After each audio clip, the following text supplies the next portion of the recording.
Hello guys, welcome into day 4 of the How to Eat Healthy Eating Challenge. This time I was trying to tag people and it would not let me tag people. So, sorry we are a minute late, but here we are getting started. So, let me pull up. I wanted to see if there were any other comments on the post I put into our Facebook group here for I'm sorry, my brain's slowly getting kicked into high gear. Slowly, we're working on it. Okay, let me know how your day is going. Let me know, hi Tula, nice to see you. Let me know when you join in. Here we are. All right, cool. Now we're working. We are working. It's good. We're good now. Okay, so I was trying to write down like I got so many comments, you guys. Thank you so much for all of your input because it's going to make today, especially when we get to part 2, pretty comprehensive. So I hope that we're able to answer all of your questions about getting back into control with food. So let's just do a quick recap and welcome. So like I said, welcome to day 4 of the How to Eat Healthy Eating Challenge. For those of you guys who are relatively new here, or just tuning in, because I've had a few people popping in all week into this challenge, which is awesome. So I'm Jess Rowe. I'm a holistic health and fitness coach, and my goal here is to make living a healthy life that you enjoy as simple as possible and as less confusing, really just simplify all of the overwhelming information out there so that you can get to know your body, get to love your body, and get to make empowered decisions that don't involve guilt or anxiety. So here we are. The goal of this challenge is to really do all of that for you with food, to give you back your power with food so that you can start eating and enjoying the experience of eating while reaching whatever your goals are. So I know on some of the marketing materials too, I'd mentioned like weight loss. So you don't have to have a weight loss goal to be here in the challenge or to be within the group as well. I'd noticed a lot of the people who are in the group have a weight loss goal, but I've really been noticing that more people, like weight loss may be a goal for many, but more important than weight loss is actually learning how to love your body and just make empowered decisions so that you can start living a healthy lifestyle, guilt-free and anxiety-free. So that's really the big overarching goal here. So thank you all for being here. Thank you for making this community as amazing as it is. So a reminder, tomorrow is the meal planning and prepping workshop, and I'm so excited. So I'll be sending out an email either later today or first thing in the morning with a reminder for that with the link. It's on Zoom, so make sure you've got Zoom. And then you'll have the link so you can come join us. It's going to be a lot more interactive than these lives where, there's like a lag time. I can't see any of your guys' beautiful faces. And then there's that lag time for comments too. So the Zoom is going to be really fun. I've never done a workshop like this where I've actually hosted it myself. So it's going to be a lot of fun. I'm excited to test this out with you guys.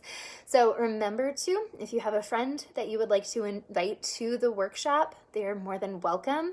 They'll just need to give me their email so I can send them the link so they can actually join. And remember too, the more friends that you invite, the more chances you get to win one of the prizes from the challenge. So there's first place. Again, it's the 60-minute goal setting session with me. You'll walk away with a 4-week plan plus a custom nutrition guide. The 30-minute coaching call with me where we'll talk about your top struggle and try to find a solution for you, plus the custom nutrition plan. And third place gets the custom nutrition plan, or custom nutrition guide, I should say.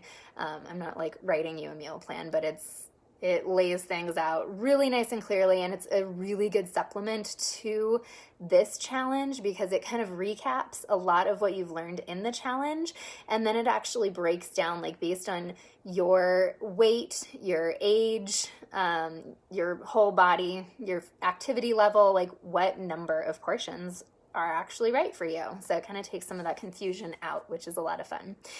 So let's recap super quick. Day 1, we started working on the hand portion method, which gives you so much more clarity and really helps you get more in tune with how much food is right for you. Instead of worrying about calories and like measuring out your food, that is all exhausting. That is anxiety inducing, and I don't like it. So I love the hand portion method because it keeps it super simple and it's tailored to you. Plus, it's just a guideline, so you get to adjust it however you need, which is great. Now, day 2, we started working on slowing down so that you could really start recognizing your hunger and fullness cues. Plus, when you slow down, you actually get to enjoy the experience more, and you generally have fewer digestive issues, which is always a plus. So day 3, we started refining that even more. You started working on eating to 80% full, so really refining like what is full for you. And then I gave you that hunger game worksheet so that you can really continue to refine that and get to know your body, because most of us were taught to ignore our hunger and fullness cues. So the worksheet and the habit itself will help you really start refining when are you hungry, when are you full, and what works best for you. Like, what does your body need? So today we are going to start getting to the root of your problem with feeling out of control, because we can go over all of these foundational habits, right? Which they're incredible. I love these foundational habits, but they're very, very simple, right? And so it's very easy for you to be skeptical that they might not work for you, especially if we have not addressed the root of the problem where you feel out of control with food. Now, ideally, these habits will help you feel more in control with your food, but it doesn't really get to the root of the problem. It's more of like a really effective Band-Aid. So today we're actually going to get into the root of that problem so that you can really have the full package.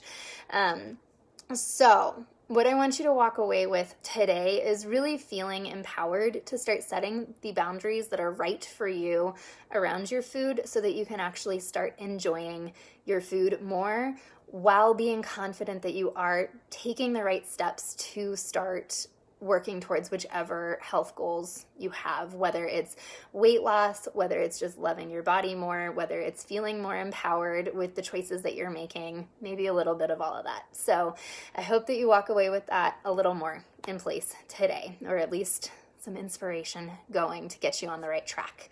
So in the email today, which again, if you've not received emails, let me know. I'm happy to resend them.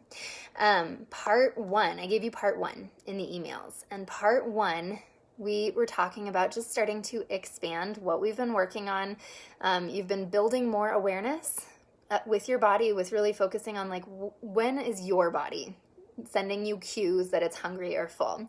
And today we're really expanding that awareness to start recognizing how your body is responding to the different foods that you're putting into it, because we need to know how the different foods make you feel before we can start setting boundaries around different foods, because there might be foods that make you feel great. You don't really need boundaries around those.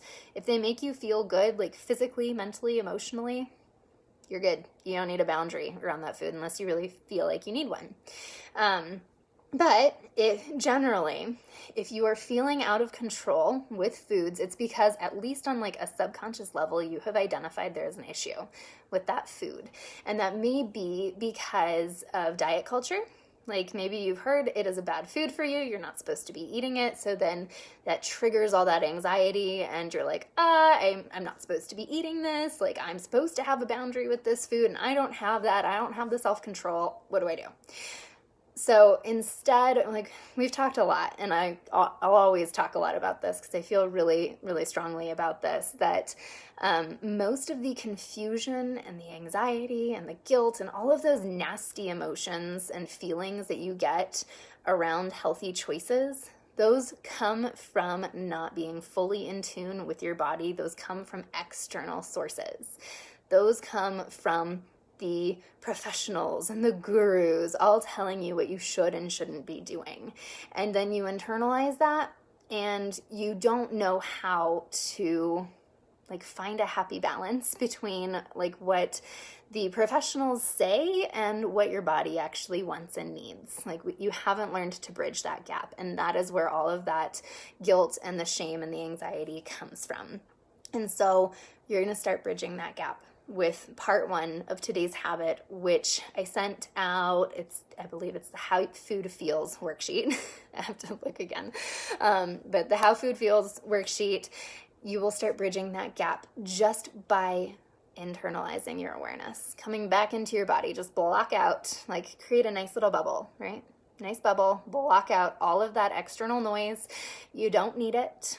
You need to be in touch with your body first. You need to know what your body wants, how your body feels about all the different foods you're putting into it.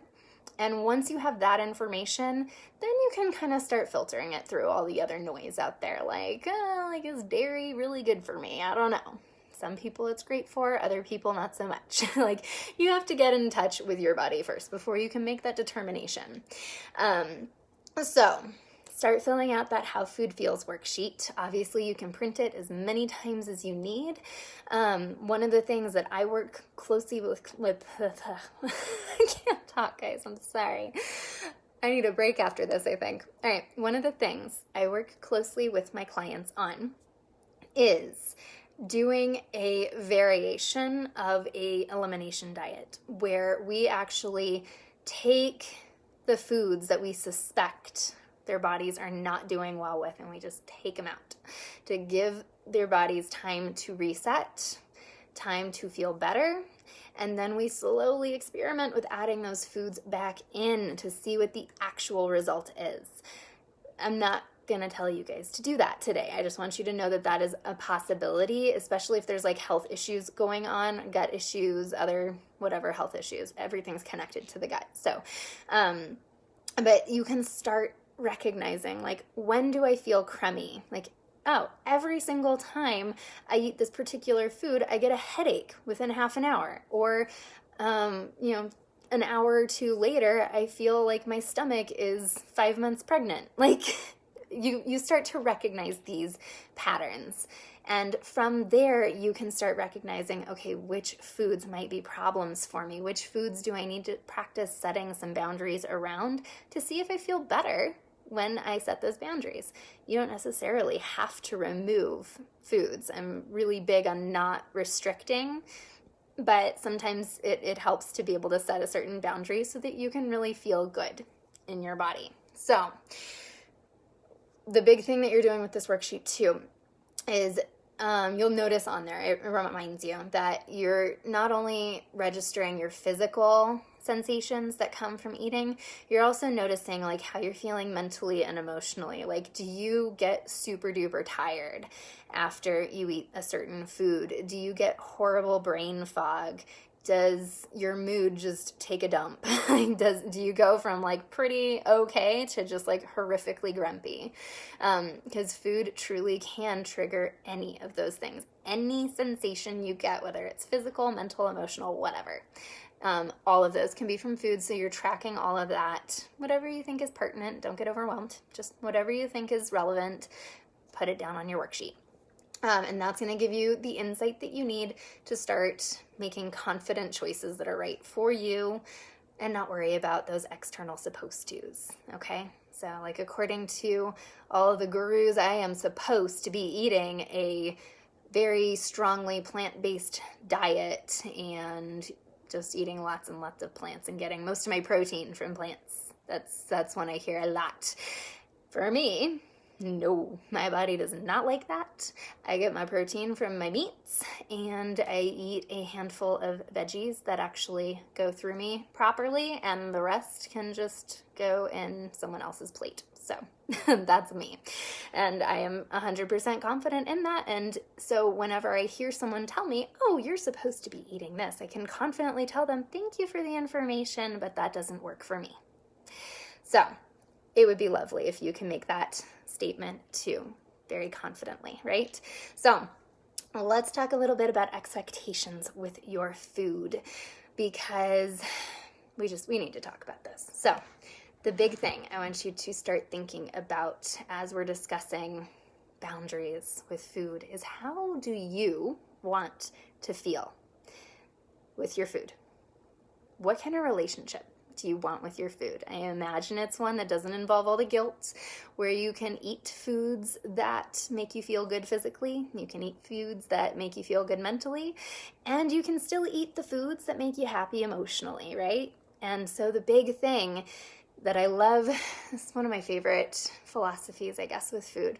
Food is about nourishment, but it's also about nourishing your body, mind, and soul, right? So that doesn't mean that it always has to be healthy. It doesn't. If there are certain foods that you recognize are probably, like, maybe they don't make you feel great physically, or they don't make you feel great mentally, but they fill you up, they fill up your happy cup emotionally, then there's nothing wrong with enjoying those foods. It's okay. That's just where you would want to be empowered to set certain boundaries so that you can create the balance that's right for you with the physical health and the mental health and the emotional health. So food is about nourishment, body, mind, and soul. So that's me with pastries. Oh my gosh, I love having a delicious coffee and some pastries. Oh my gosh, it's my favorite thing in the world. I have a dream of just enjoying coffee and pastries in Paris, looking at the Eiffel Tower. That would be just amazing. But my body hates coffee and it hates pastries, so that's something I reserve for when the rare occasion comes up where I'm like, you know what? I'm gonna make this my once or twice a year thing because I love it that much. So it's okay. It's okay. You're gonna find a balance. Just find a balance, okay? So if food is nourishing you in some way and you are happy with the balance, be happy with the balance. That's all that really matters. So let's dive in a little bit more, because the problem with restricting food, right? You could do only healthy food. You could just say I am going to focus on physical health only. Well, physical and mental, they kind of go hand in hand, right? But you could say, I'm going to go ahead and restrict everything, so I am only eating healthy food. And there is a time and a place for that. Like I mentioned, when I'm working with a client on an elimination diet, that is the time and place where our top priority is getting their body happy again, because they feel so sick all the time. So we are getting their body happy. The emotional cup is going to have to wait. That's our time and place. But it is for a set limited period of time. That is not the rest of their life. Because when you restrict yourself to only eating healthy food, you're still going to be unhappy with your body. Maybe you'll get to a point where you hit your weight loss goal, if that's a goal for you. But generally, even if you hit that goal, you're still unhappy with your body, and you're still going to be unhappy with your relationship with food, because you're actively restricting yourself and you're not allowing yourself to find that balance that actually works for you to nourish yourself, body, mind, and soul. So if you put these foundational habits to work, like we talked about, right, you won't have to stress as much about eating. But that's kind of what we're working on today, is finding what that balance is, right? Because we didn't talk at all about what to eat, really. That's kind of saved for the program we'll be announcing here shortly. But I wanted to give you some of those tools to start being able to decide, what should you be eating? What is right for your body? Hi, Laura. Thank you for joining us. Yay. Happy to see you guys. But so the thing is, it would be great if you could just live on healthy food. Hi, Emmy. Oh, good. I'm so glad you guys are popping in now. It would be great if you could just live on healthy food and not feel restricted. That's true for some people. That's their balance. But also, on the other end of the spectrum, I'm trying to find my brain, guys. I'm sorry. I got so excited. You guys are here. So here. Okay. Brain is back. All right. So you have these foundational habits we've been working on through the challenge, right? And so the idea is that with these foundational habits, you don't need to stress so much about what to eat, because you could eat only healthy food and still not reach your health and fitness goals because you haven't mastered these foundational how to eat habits, right? On the other side, you can't really live only on processed food, because like I talked about a few days ago, one, the processing and like the high salt and sugar levels in those foods, it makes it a lot harder to actually follow these foundational habits. It makes it a lot harder to actually gauge when you're hungry and when you're full, because then those pleasure centers in your brain get triggered and you're like, oh no, I gotta keep eating these because they're so delicious. And your poor stomach is over here going, no, stop, please stop. So it makes it challenging if you're just living on processed foods, right? It also is a diet that is incredibly nutrient scarce, which means like you are pretty much malnourishing your body, and it eventually really does lead to a breakdown in health and the beginning of chronic disease with that kind of diet. And kind of the standard American diet is what they like to call it. So you can't really just live on that for your whole life, because ultimately it's not going to support long-term health.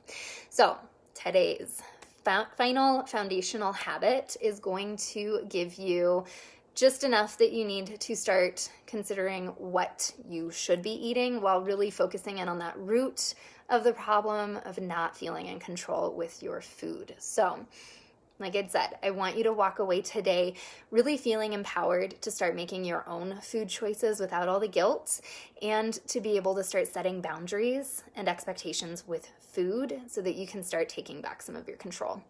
So I'm not going to go too much into the what today. Really, that's what we've covered, is just starting to use that How Food Feels worksheet to determine which foods are making you feel good and which foods are making you feel bad. Because going any deeper than that, that's where like we would really need to work together so that I can help you fine tune what is right for you, which I'll be sharing an opportunity for that here at the end of this lovely coaching call. So now, part one, like I said, is recognizing how food is making you feel. The big question you're always going to come back to, because this is a skill that you're going to always come back to. Anytime there is a question for you of whether or not you should be eating it, whether or not you need a boundary, you're always going to come back to this skill of recognizing how it makes you feel and how do you want to feel, right? So you got to filter through the information you get from those two questions. How does this food make me feel? And how do I want to feel? And that is going to give you your answer every single time. You might not like the answer. You might not honor the answer. Like you might not actually act on it, but at least you're going to have your answer. And that's going to take away a lot of the guilt and a lot of the anxiety, which is great. So like, I know pastries do not make me feel great. Coffee does not always make me feel great, especially if I drink it like every single day. So I recognize that they don't make me feel good. How do I want to feel? Well, at some moments, filling up my emotional cup is more important than my physical cup. And so I am okay if the food or the coffee makes me feel a little crummy physically, because it means I get to fill up that emotional cup. Like I get to be nourished emotionally and spiritually through that food. And sometimes I put the physical a little aside to make that happen. I don't do it a lot. And so it's very easy for me to confidently and do it and without guilt say, I'm going to go ahead and enjoy this right now. And I can enjoy it fully because there's no guilt, which is a huge blessing. So let's see. Laura, you said I'll have to watch later. Your service is terrible. I'm sorry. That's no fun. But thank you so much for coming, and I hope you get to watch the replay when you get a chance. So I'll be getting into your guys' answers too here in just a sec. We were like just getting to it. So come back to how does the food make you feel? How does it want to feel? And there is your answer for what boundary do you need to set? What is going to be your choice in this particular situation? And then you are making a choice from a place of information, from a place of empowerment. And then you're making a choice that's ideally pretty darn guilt-free, which is awesome. So we're going to talk a little bit about some more specific strategies for all of the incredible list that you guys gave me of when you're really feeling the most out of control with food, so that you can start taking back that control and start enjoying eating again. So I'm going to try to get through as many as I can. Let's see, because we are at 125. I'm trying not to make this super duper long. So let's talk for a minute about the favorite foods, because I already kind of mentioned that. Like if it's a food that you really, really enjoy, and you have a hard time controlling yourself, like if you start eating it and you just can't stop. So that's where there are many, many strategies with this. Again, come back. How does the food make you feel? How do you want to feel? So for something, so I'm going to use chips as my example because I love chips and I have like zero self-control when it comes to chips. Like I will literally polish off an entire bag in one sitting if someone doesn't take the bag away from me. So with that, I recognize that is probably one of the very few areas where I like genuinely just don't have much control over the chips. So I only buy a certain amount of chips at a time, and I only buy chips certain times of the week. So basically once the bag is gone, it's gone, and we're not replacing it until the next grocery shopping trip where I am allowed to buy chips. I also make a point of finding chips that make me feel good physically. So I'm very, very picky about the ingredients in my chips. It doesn't include preservatives. It doesn't include food dye. It's none of the artificial stuff. So my bags of chips cost like $5, and there they all go in one sitting. I sometimes can stretch them to $2, but so I'm taking ingredients that are whole. They're as little processed as possible, and so they make me feel good. So if I polish off the entire bag in one sitting, I don't feel bad. Like I recognize that is something I really enjoy doing. That is that is my boundary with it. I don't want to set a boundary of like, oh, I'm only going to eat a quarter of the bag, because then I feel restricted. And I don't like that. And then I'm just like thinking about the chips all day until I can have my next serving, which that's not a healthy place to be. So I buy the chips that make me feel good, that support my physical health. I set my boundary around when I buy them and kind of like how they fit into my like overarching nutrition plan, I guess. So, like, I'm not overeating by any means by enjoying a whole bag of the chips. I mean, the bags they're not that big. So, but, like, so the boundaries I'm setting are fully within my goals of how I want to feel, what relationship I want to have with the food, as well as what my, like, health and fitness goals are. So that would be my big recommendation. If you have a favorite food that you feel very out of control with, like, once you start, you cannot stop, set a specific portion size where you don't feel restricted, but where you don't feel like gross physically if you eat all of it, right? So you have to kind of play with that. Like, you know, I've had to refine, like, I'm not going to sit there and eat a whole bag of Doritos because that would make me so sick. So that's just one I don't buy. Like I might steal like one from my kids if they have like those little snack packs or something, but it does not make me feel good. So it's very easy to say no to those particular ones and then say yes to the ones that do make me feel good. So I hope that helps with that. Let me know if you have follow-up questions. I could probably talk all day about chips. So sorry guys. Let's talk a little bit about social snacking, because I saw that one a few times. And that is one I also can completely identify with. I had a lot of social anxiety, and to be honest, I might still, but I've not been in like an actual social situation in like over a year, right? So I don't know if I might still have social anxiety, but I was always that person that would hang out by the snack table and just like shovel it in, because I didn't want to have to talk to people, and I didn't want to have to face the uncomfortable feelings of being in a social situation where I was really, really anxious and uncomfortable. So that might be you, or it might be like you don't have the social anxiety, you just really love that snack table, and that's okay too. So the big things to start asking yourselves. So if you're dealing with the emotional side of things, we're going to talk about that here in a minute. Some strategies with the emotional side, especially if you're feeling the anxiety. If you're just one of those people that really likes the snack table, you want to go in with a plan first before you see the snacks, because once you see the snacks, it's like game over, right? So before you go in, ask yourself, what do you want out of that time? Like, what is your purpose in being there? Because your purpose in being there is not just the snacks, right? You're there to see certain people. You're there to enjoy the party or whatever you're there for, right? What are you there for? And it's okay if snacks are part of it, like, especially if it's like a potluck or something like that, you know, or a themed party where the snacks are all play in. It's okay if the snacks are part of it, but I guarantee the snacks are not the only reason that you're there. If it is the only reason that you're there, like, I don't know, maybe reevaluate why you're going. I don't know.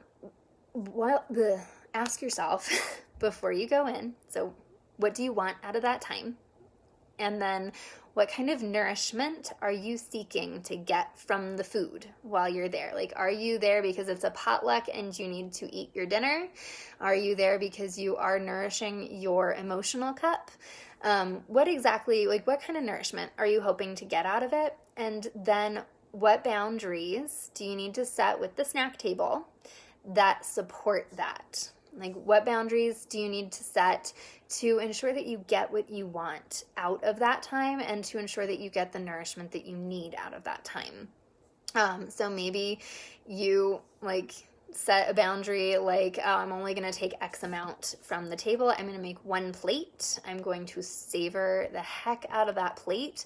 And when that's done, I'm going to go focus on talking to people and really engaging with people the way I wanted to, instead of just continuing to load up plate after plate. Maybe you allow yourself seconds on any one or two things that you really enjoyed. It's okay to have seconds. But you have to decide what those boundaries are going to be first, because if you allow yourself to go in there and then just guzzle the food, usually you're not slowing down like you've practiced, right?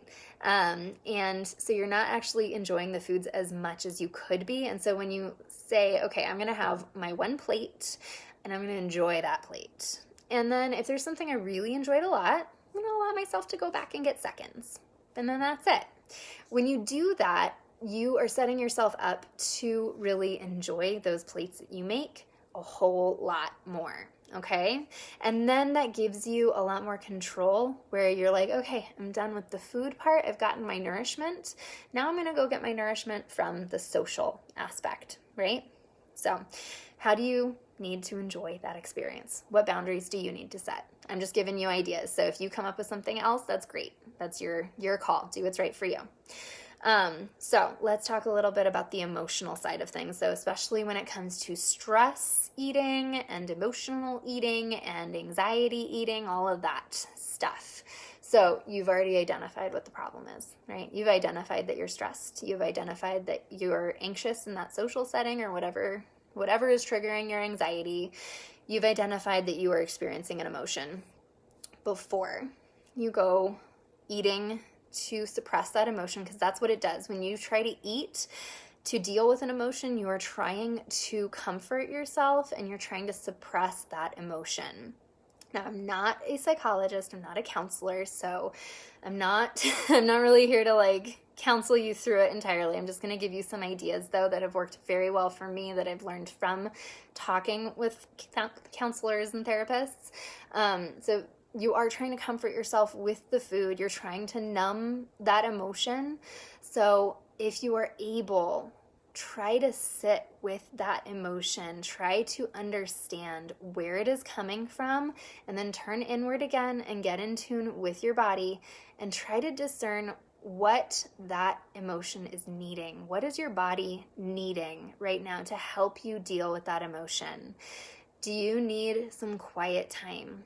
Do you need to go cuddle up with a pillow and some blankets and have a good cry?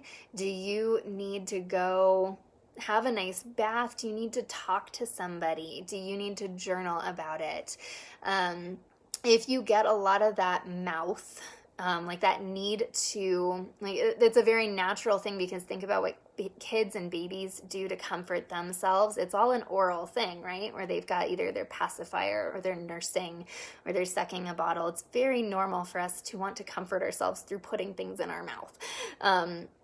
So what else could you do, right? Could you sit and sip on a favorite tea, or have like some kind of drink, maybe chew some gum, but trying to shift your focus from just the mouth and the wanting to eat things to actually being with that emotion, confronting it and working through it. And that is so, so, so hard. And so if in the process of doing that, you need to have a little bit of food as you start, like, because that's a lot. You can't go from like always dealing with your emotions through eating to not. That's a lot. You can't go cold turkey on that. So what kind of process can you create for yourself where you're slowly like trying to meet your need, that oral fixation need, but working your way towards actually just dealing with those emotions in healthy and constructive ways. So I hope that helps. Let me know if you have more thoughts on that, have more specifics I can talk to. But I hope that gives you some ideas on that. I know it's challenging. I've done it myself. That's like, it's led me into counseling multiple times to deal with that kind of thing. But just recognize that the eating, in order to deal with stress and big emotions and stuff, that is an attempt to suppress them and not deal with them. And so it's an issue that's going to continue to come up if you refuse to confront those emotions at some point. So let me know how you go with that. So let's talk a little bit about the holidays because we need a little happy. Let's talk about some happy times. Holidays are challenging though, right? Because there's all the good food and it is always all the unhealthy food, right? It's all the food that you usually feel so gross after you have spent all the holiday season eating all of that food. So you're recognizing that it doesn't necessarily make your body feel good, right? You know it. What I have done is we have started kind of modifying some of our recipes and trying to find some healthier alternatives that really include more of the ingredients that keep my body happy, but it still has the same flavors. So it's still just as good, but it's healthier. So that's always nice. Really coming back to these foundations, right? Instead of gorging yourself on those foods, if you are doing the hand portion method, you are recognizing your fullness cues. You are slowing down. That's the big one. Slow down. You won't eat as much. And then you're eating to 80% full. Like, working on those foundational habits make the holidays so much easier. The other thing that we do, because obviously, like, I am not going to go a holiday season and not enjoy some sugar cookies and all the other cookies. Like, I love those treats. They make me feel like garbage. So I limit myself to cooking like one or two of my favorites. And then if we go somewhere where there's like a whole variety of them, I'm setting my boundaries around like one of each. And then after that, I'm planning for a couple of days of really focusing on the foods that make me feel good physically so that I can kind of detox from it. And that seems to be a great balance for me. So let me know if that helps you there. But really, these foundational habits are the big ones for the holidays. So let's see, we had stress eating, emotional eating. Okay, so boredom, I'm going to loop in with the emotional eating stuff too. That is purely an oral fixation, where you're just trying to do something, and babies and little kids generally just, they'll sit and suck on something, right? So have a popsicle or something if you'd like. Have something to drink, or set a boundary around how much of something that you're going to eat, and then go find something else to do. Like, take away the boredom by going to be productive. I'm sorry guys, but I'm like never bored, so I have a hard time with the boredom one. So maybe you can give me more information and I can try to speak more to that. Because me, I'm like, if I'm bored for 5 minutes, I'm like, cool, I'm off doing something else. So that's me. But let me know if that helps. And if not, give me more information. I'll try to help you with that. Let's talk about the late night hunger, because that's a problem. We mentioned yesterday about the whole breakfast example that I gave you, how many people who don't eat breakfast end up super hungry late at night, and they tend to overeat then. So that's the problem, right? I would guess if you're getting that late night hunger, it's because you are not eating enough throughout the day.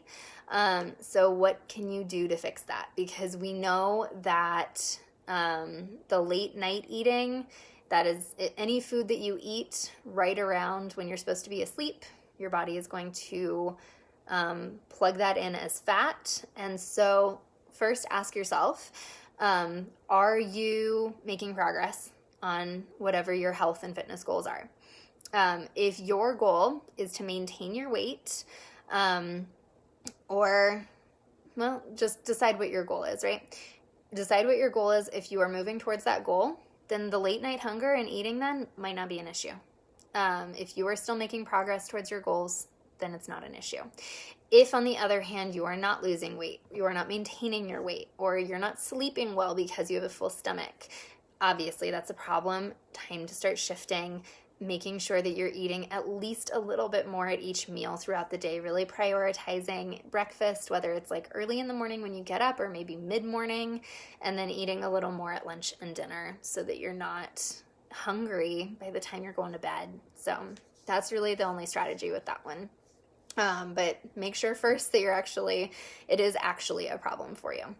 The before dinner munchies. Sherry, you put that one in, and oh my gosh, that's me too. The problem with that is you're cooking dinner too late, unfortunately. And I have a huge problem with that one too, because that's just the way my schedule lines up every day. It's like by the time I'm getting done with my work, I want a little break time, and then by the time I'm done with that, it's time to cook dinner, but I'm already past the hunger point, right? And so now I have that before dinner munchies, and I'm just like gobbling everything while I'm trying to cook dinner. It doesn't work. It's not great. It's not a great habit to be in. Two things that I've done: I've tried to start pushing dinner back a little bit, and then I've also decided to incorporate a snack in with. So I have a snack like right after I finish my work, about 3:00. I have a set snack. I plan it into my meal plan, so I already know what I'm going to eat. I'm already feeling confident about that decision. I'm not like just grabbing whatever, because once you hit that over hungry point, you're grabbing whatever. So I've built the snack in because we can only feasibly push dinner back so much earlier, right? So I would recommend trying to build in a snack where you have control over what you're eating. And that way, you're hopefully not getting those before dinner munchies so badly. Let me know if that one helps. Let's talk about over hungry real quick, since I mentioned that. Unfortunately, this one comes 100% down to planning. So let's talk about tired and over hungry. It is hard to control your eating when you're tired. We talked about that one yesterday, like especially if you're chronically tired, so hard to make healthy choices. If you hit that over hungry point where you have ignored those hunger cues, because hopefully by this point in the challenge, you know when the hunger cues are happening. But if you're ignoring them, you're too busy, whatever, I get it, no judgment, we've all done it. But if you get over hungry, it's so hard to make healthy choices, because all you can think about is getting something to basically bump up your blood sugar at that moment, which is going to be something sweet and something salty, which is, as we've talked about, not always the best. So planning is huge. One thing I will do is I just build a list of snacks that I'm comfortable reaching for. If I hit that point, I build that list into my meal plan every single week, and then I make sure that those are on hand. That way, if I hit that hungry point, I can grab one of those. I can look at my little list. I can say, that one looks the best. That's the one I'll eat. Because that's the problem too, right? You can plan for a healthy snack, and then when the time comes, you're just like, but I don't want to eat that. So I have a list of snacks that, like, one of them I guaranteed will eat. And that is what I will turn to when I hit that point. For tiredness as well, especially if it's a chronic fatigue issue, keeping your meal plan as simple as possible so it doesn't take a ton of energy to cook, or even trying to delegate that. Like if you have a partner or a roommate or someone who doesn't mind picking up the slack for you that night, that can be really helpful too. So let me know if those help. And let's see, I think the last one is the period. I know, ladies, I hate the period time. It is not fun. You get the bloating, and you get the munchies, you get the cravings, you get all of the grumpy moods and just the discomfort. Like, it's not always fun. I would love to do like a whole workshop on how to start fixing periods. And hopefully that's something I can do here in the future. But for right now, it's normal it's not normal to experience all of that, just so you know.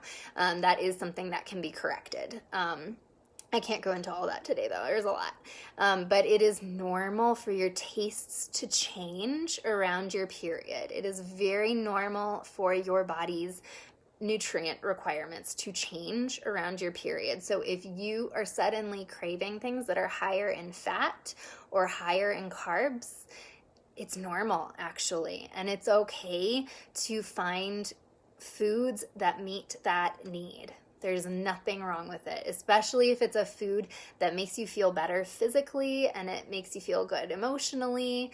Like, it's okay. It's very, very normal for your tastes and your needs to shift a little bit depending on where you're at in your cycle. So my biggest suggestion would be to, one, start trying to hone in on what types of foods are you craving at those different parts of your cycle. Like, you could really keep a food journal for a month or two and just start noticing, like, oh, I'm craving higher fat foods at this point in my cycle. Oh, I'm craving higher carb foods during this point in my cycle. And you can count, like, if you're having sugar cravings too, just count that as like a higher carb craving. And then you can start finding foods that will meet those needs that still also support you in feeling good physically. Because I know, like, a lot of women, like, we just want chocolate, right? And you can totally enjoy some chocolate, find your balance, right? How much chocolate fills up that emotional cup and also doesn't make you feel crummy physically. And then enjoy those foods. It's okay. It's really okay. And it's normal for a little bit of weight fluctuation as well. So don't stress about that. It's once a month. It is not going to ruin you. And then just see what healthy alternatives you can find that also meet those needs. Like, do you need to eat some more, like, avocados or like coconut-based stuff, or have some more sweet potatoes or some more squashes, like more apples, more fruits, that sort of thing. So play with it, track your cycles, track your cravings, and start seeing what you can add in there to really meet those needs, because that's a lot of times, especially if it's period related, the cravings are telling you something that you do need. So finding foods that will create a good balance so you're getting nourished physically, mentally, and emotionally, that will really help. So that was like a whirlwind. All right, wow, that was like 20 minutes of giving you guys some strategies for getting back in control with foods. So if I missed any, I made a whole list of all the comments that people had put in. So hopefully I got to all of them. If I missed one though, let me know. Or if you have follow-up questions, let me know. And I'm happy to answer those again as soon as that pops in. So that is it for right now. Really quick though, I wanted to let you guys know, I've been hinting about this like upcoming thing that I'm doing that I'm so excited about, and how you can start addressing the what to eat. So starting August 1st, I am going to be running a kind of beta version of what I hope to be a full 12-week program. So the beta test is going to be 12 weeks long, and you are all invited to be one of my beta testers, which means that you get to join it at a lovely, amazing price. So the goal of this program is to help you create the lifestyle transformation that you need in order to start loving your body and loving your lifestyle and confidently making all of the choices that you need to support all 4 of your pillars. Yeah, I've mentioned the 4 pillars: the movement, the nourishment, the rest, and the stress management. And we talked a little bit in this challenge about how like the nourishment and the rest really go hand in hand. And so the 12-week program is going to incorporate all 4 of those, helping you find movement that you love, that makes your body feel good, especially if you've had any like chronic injuries or you have chronic aches and pains. That is what I'm really good at correcting.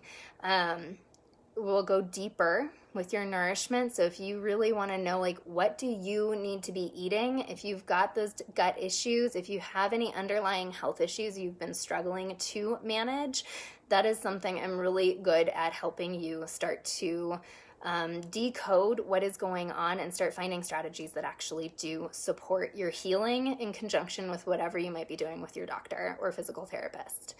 For rest, very good at healing adrenal fatigue and just getting rid of that chronic fatigue and helping you function fully without the very useless advice of, oh, just sleep more.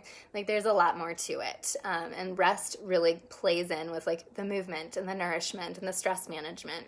So we find all the ways that you need supporting so that you can reach your personal health goals, start loving your body, and actually start living the lifestyle that you love, living life on your terms. So the 12-week program is going to start August 1st. We'll have kind of like a startup party. It's a Sunday. And then we'll really get going for that through that week. And then we'll be wrapping up right before Halloween. So that'll be a great way to really start making some solid changes and start seeing some real tangible results for yourself before Christmas, before the end of the year, and also getting set up with ways to actually manage the holiday season, which is always good, right? So let me know if you have questions about that, if you are interested in that. I have it set up so that it is an overall program that you get to join in on, and then 3 different price points to make it as accessible as possible, because I know, like, when I was dealing with all of my health stuff, like, I could not work because of all of my health stuff, like all the chronic pain, the chronic fatigue. I couldn't work past a certain point. So I just did not have the money to hire like a high-end coach or someone to help fix me. So it's really important to me that it is as accessible as possible to people. But I also recognize that my clients get the biggest transformations as quickly as possible the more they're able to work closely with me. So there's going to be three price points. One is like the entry level, where you get access to the program itself. And then every single week we're going to do a group coaching call. And so you get access to that. So you get tons of coaching and tons of accountability and tons of support. And that's just at $75 for each month. Then the next price point is $180 each month. And that's where you get access to the group coaching calls, but then you also get one-on-one time with me once a month. And then if you need one-on-one time with me every single week to really help you work through whatever is going on for you, then that one's $330 a month. So my goal was to really make this as accessible as possible. So if you have questions about it, or if you want to get in on, this is the pre-sale, by the way. I'm running the pre-sale from today through Sunday, and then the pricing is going to go up a little bit. So if you would like to get in on the pre-sale, only the people who have joined this challenge and then the people who join the workshop tomorrow will be invited. So you all are invited. Let me know if you have questions, and I'm happy to answer them.